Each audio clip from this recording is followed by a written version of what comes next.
నమస్తే, welcome to yes news. ముందుగా headlines.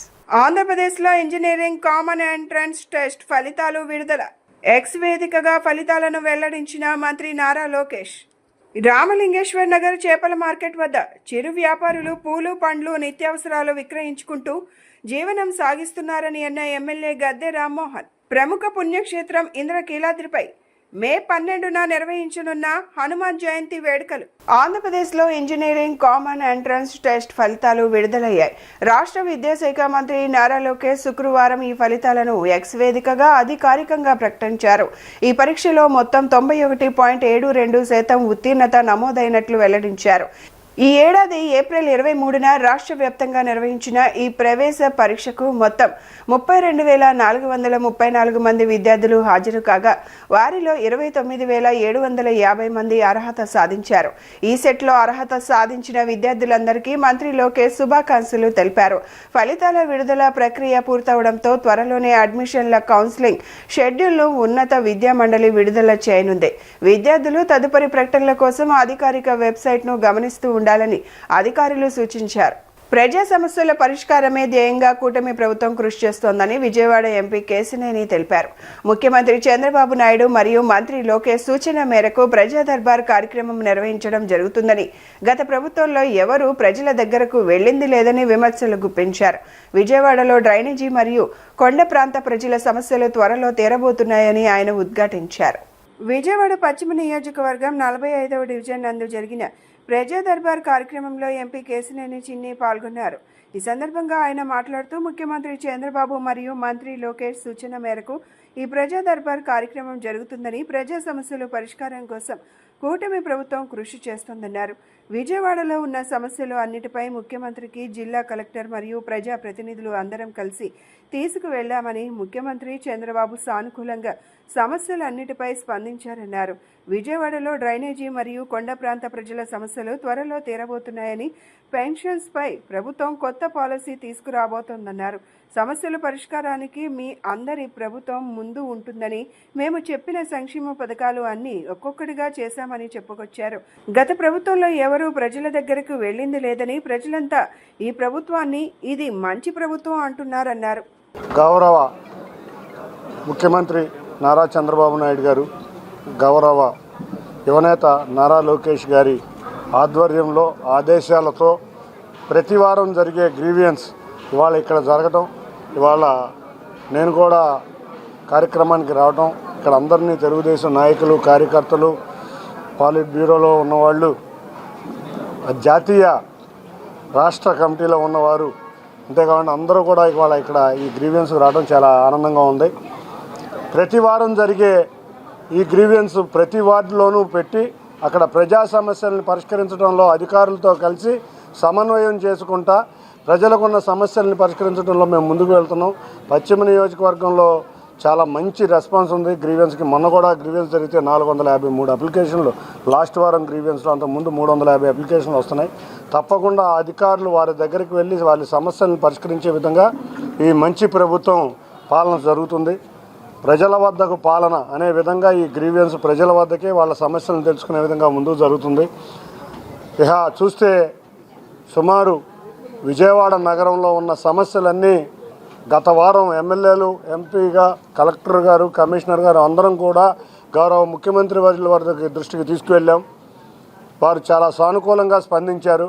ఈ సమస్యల పరిష్కారంలో ముఖ్యంగా ఏదైతే ఈ కొండ ప్రాంతం ప్రజలు, అంతేకాకుండా ఎక్కడైతే 150 గజాల్లో ఇళ్ల ఉన్న జీవో నెంబర్ 30ని ప్రజల మధ్యకు తీసుకుని వెళ్ళి వాళ్ళ సొంత ఇంటి కలలు నిజమయ్యే విధంగా తప్పకుండా రెగ్యులరైజ్ చేద్దామని అప్లికేషన్లు కూడా పెట్టించమని వారు చెప్పడం జరిగింది. సుమారు విజయవాడ నగరంలో 30,000 అప్లికేషన్లు, అటువంటి అప్లికేషన్లు వస్తాయి. అది కూడా గౌరవ ముఖ్యమంత్రి గారి ఆధ్వర్యంలో అందరికీ కూడా రెగ్యులరైజ్ చేసి పట్టాలు ఇప్పించడానికి మేమందరం కూడా కలిసికట్టుగా కృషి చేస్తున్నాం. ఇది నిజంగా విజయవాడ నగరంలో ఎక్కడైతే కొండ ప్రాంతంలో 150 గజాలు ట్రాన్స్ఫరబుల్ కాని పట్టాలు ఉన్నాయో, అంతేకాకుండా ఎక్కడైతే పట్టాలు పొందని వాళ్ళు ఉన్నారో వాళ్ళందరికీ ఒక చక్కటి రెగ్యులరైజేషన్గా ఈ అవకాశం వస్తుంది. అంతేకాకుండా పెన్షన్లు, కొంతమందికి పెన్షన్లు అందట్లేదని, కొంతమందికి ఇల్లు అందటం లేదని వస్తున్నాయి. గవర్నమెంట్ కూడా అతి త్వరలో పాలసీ తీసుకోబోతుంది. ఆ పాలసీలో కూడా కొన్ని పెన్షన్లు కూడా రిలీజ్ అవుతాయి. ఈ సమస్యల్ని పరిష్కరించడంలో ఎప్పుడూ కూడా ఈ ప్రజాప్రభుత్వం ముందుంటుంది. తప్పకుండా విజయవాడ నగర వాసుల సమస్యలు ముఖ్యంగా డ్రైనేజ్ కానీ, కొండ ప్రాంతంలో స్టెప్స్ కానీ, కొండ ప్రాంతంలో రైలింగ్ కానీ, అన్నిటికన్నా ముఖ్యంగా డ్రైనేజ్ కానీ, మంచినీరు కానీ ఇవన్నీ పరిష్కరిస్తాం. రాబోయే 2 సంవత్సరాల్లో వీటన్నిటి సమస్యల్ని పరిష్కరిస్తామని మీ అందరికీ హామీ ఇస్తున్నాం. అన్నిటికన్నా ముఖ్యంగా మేము చెప్పిన సంక్షేమ పథకాలన్నీ కూడా అమల్లోకి తీసుకొచ్చాం. ఇది ప్రజాప్రభుత్వం ప్రజలందరూ కూడా మెచ్చుకుంటా మంచి పండగ వాతావరణం ఉంది.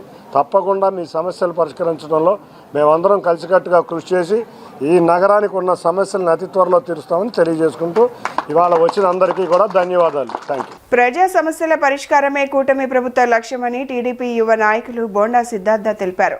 ప్రతి శుక్రవారం ప్రజా దర్బార్ ద్వారా ప్రజలకు అండగా నిలుస్తున్నామని చెప్పారు.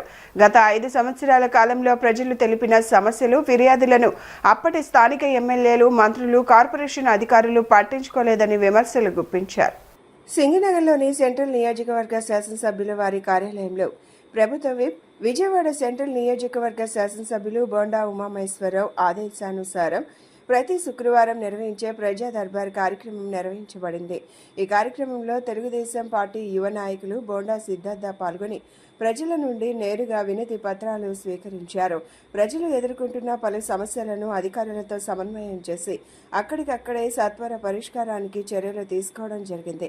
ఈ సందర్భంగా బోండా సిద్ధార్థ మాట్లాడుతూ గత 5 సంవత్సరాల కాలంలో ప్రజలు తెలిపిన సమస్యలు, ఫిర్యాదులను అప్పటి స్థానిక ఎమ్మెల్యేలు, మంత్రులు, కార్పొరేషన్ అధికారులు పట్టించుకోలేదని, ఆ నిర్లక్ష్యాన్ని ప్రజలు 2024 ఎన్నికల్లో స్పష్టంగా గుర్తించి తీర్పు ఇచ్చారని పేర్కొన్నారు. ప్రజల ఆశీర్వాదాలతో కూటమి ప్రభుత్వం అధికారంలోకి వచ్చిన తరువాత ప్రజా సమస్యలను అత్యంత ప్రాధాన్యతగా తీసుకుని పరిష్కార దిశగా కృషి చేస్తానన్నారు. రామలింగేశ్వర నగర్ చేపల మార్కెట్ వద్ద చిరు వ్యాపారులు పూలు, పండ్లు, నిత్యావసరాలు విక్రయించుకుంటూ జీవనం సాగిస్తున్నారని ఎమ్మెల్యే గద్దె రామ్మోహన్ అన్నారు. వారికి ఎటువంటి ఇబ్బంది కలగకుండా, ట్రాఫిక్కు అంతరాయం కలగకుండా చర్యలు తీసుకోవాలని సూచించారు. విజయవాడ తూర్పు నియోజకవర్గం రామలింగేశ్వర్ నగర్ చేపల మార్కెట్ వంతెన వద్ద ఎమ్మెల్యే గద్దె రామ్మోహన్ కూటమి నేతలతో కలిసి పర్యటించారు. చిరు వ్యాపారులు ఎదుర్కొంటున్న ఇబ్బందులు, ట్రాఫిక్ పోలీసులు చెబుతున్న అభ్యంతరాల గురించి తెలుసుకున్నారు. చిరు వ్యాపారులు ఎమ్మెల్యేకు అర్జీలు అందజేశారు. ట్రాఫిక్ పోలీసులు స్థానిక నాయకులతో కలిసి పరిశీలించారు. ఈ సందర్భంగా ఎమ్మెల్యే గద్దె రామ్మోహన్ మాట్లాడుతూ నిత్యం రద్దీగా ఉండే పడమటలంక ప్రాంతంలో పేదవారు అనేక మంది రోజువారీ ఉపాధి కోసం ఖాళీ ఉన్న చోట్ల ఆసరా ఏర్పాటు చేసుకుని ప్రజలకు అవసరమైన వస్తువులు తక్కువకు అందించే చిరు వ్యాపారులు ఉన్నారని తెలిపారు. ట్రాఫిక్ కు ఇబ్బంది లేకుండా వారికి ప్రత్యామ్నాయంగా మరో చోట స్థలం చూపించేందుకు ప్రభుత్వ స్థలాలన్నింటిలో పేదవాళ్లు ఇళ్లు ఏర్పాటు చేసుకున్నారని తెలిపారు. అంగన్వాడీ స్కూల్స్ కట్టడానికి స్థలాలు లేక అద్దె భవనాల్లో ఉంటున్నారని చెప్పారు. ఎక్కడ స్థలాలు ఉంటే అక్కడ అంగన్వాడీ ఏర్పాటు చేయడానికి స్థలం ఇవ్వమని కోరానన్నారు. ఎంఆర్ఓ కార్యాలయానికి స్థలం దొరకక అనేక ఇబ్బందులు పడుతున్నారని అన్నారు. స్థలాలను సమీకరించడం కష్టం కాబట్టి హాకర్లను సంరక్షించడానికి పోలీసులు, స్థానికుల సహకారంతో వారికి ఉపాధి కల్పించేందుకు చర్యలు తీసుకుని వారికి న్యాయం కల్పించేందుకు కృషి చేస్తున్నట్లు తెలిపారు. జనసేన పార్టీ తూర్పు నియోజకవర్గ సమన్వయకర్త అమిశెట్టి వాసు మాట్లాడుతూ ప్రభుత్వ భూములు ఎక్కడా ఖాళీ లేవని, ఉన్న భూములు పేదలకు ఇళ్లు కట్టించడం జరిగిందన్నారు. చిరు వ్యాపారులకు ఇబ్బంది లేకుండా చర్యలు తీసుకుంటామని ఎమ్మెల్యే మాట ఇచ్చారని అన్నారు. ఉపయోగపడే విధంగా ఏ విధంగా ఎక్స్పాండ్ చేయాలని అనేకమైన ఆలోచనలు ప్రభుత్వం ఉంది. ఏదేమైనా కూడా కొత్తగా ఉన్న స్థలాల్లో ప్రభుత్వానికి అంగన్వాడీ స్కూల్స్ కట్టడానికి స్థలాలు లేక ఆ పిల్లలు అద్దె బిల్డింగ్లో లేకపోతే పనికిరాని బిల్డింగ్లో ఉండడం జరుగుతుంది.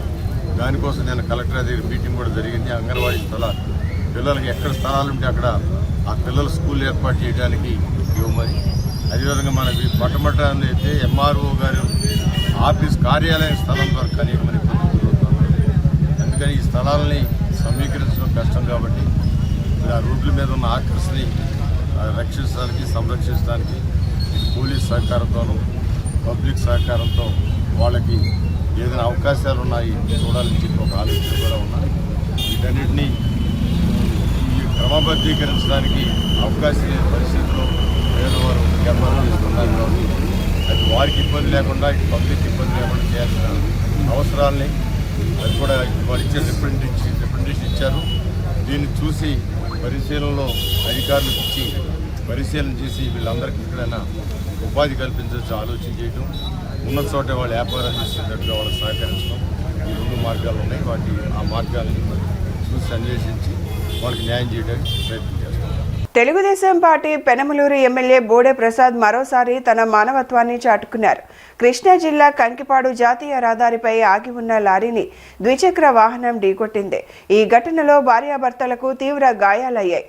గుణదల మేరీమాత దర్శనం ముగించుకొని చిన్న పాపతో తిరుగు ప్రయాణం చేస్తున్న క్రమంలో ఈ ప్రమాదానికి గురయ్యారు. అదే సమయంలో అటుగా వెళ్తున్న తెలుగుదేశం పార్టీ పెనమలూరు ఎమ్మెల్యే బోడే ప్రసాద్ వెంటనే స్పందించి సహాయక చర్యలు చేపట్టారు. అదే సమయంలో అటుగా వెళ్తున్న తెలుగుదేశం పార్టీ పెనమలూరు ఎమ్మెల్యే బోడే ప్రసాద్ వెంటనే స్పందించి సహాయక చర్యలు చేపట్టారు. ఎలాంటి ఆలస్యం చేయకుండా 108 అంబులెన్స్కు సమాచారం అందించి క్షతగాత్రులను క్యాపిటల్ హాస్పిటల్కు తరలించే ఏర్పాట్లు చేశారు. ఎమ్మెల్యే చొరవతో బాధితులకు సమయానికి వైద్యం అందింది. ముఖ్యమంత్రి సహాయ నిధి ద్వారా అవసరమైన ఆర్థిక సహకారం అందించేందుకు ప్రతిపాదనలు సిద్ధం చేయాలని వైద్యులకు సూచించారు. ఏపీలో వాతావరణం విభిన్న రీతిలో కొనసాగుతోంది. ఒకవైపు వర్షాలు ప్రజలకు ఉపశమనం కలిగిస్తుండగా మరోవైపు తీవ్రమైన ఎండలు, ఉక్కపోత, వడగాల్పులతో జనం అల్లాడిపోతున్నారు. ఈ భిన్నమైన పరిస్థితులు రాష్ట్ర ప్రజలను, ముఖ్యంగా రైతులను తీవ్ర ఆందోళనకు గురిచేస్తున్నాయి.